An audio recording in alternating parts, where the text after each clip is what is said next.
first one is going to be the checkerboard pattern. So what you want to do, you want to spin the middle twice so it looks like this. And you can start any way you want, and then you're going to flip it like this. So you're going to spin the middle twice again to where you get this.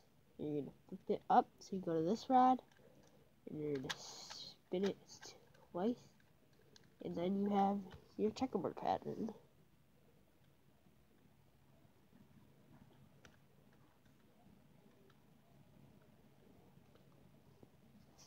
That's it.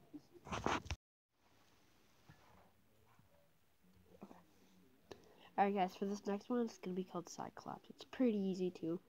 All you do is turn the center, you flip the cube, turn the center, flip the cube, turn the center, flip the cube, and turn the center, and flip the cube. Now, if you've done that correctly, you'll see that you have a dot. Oops.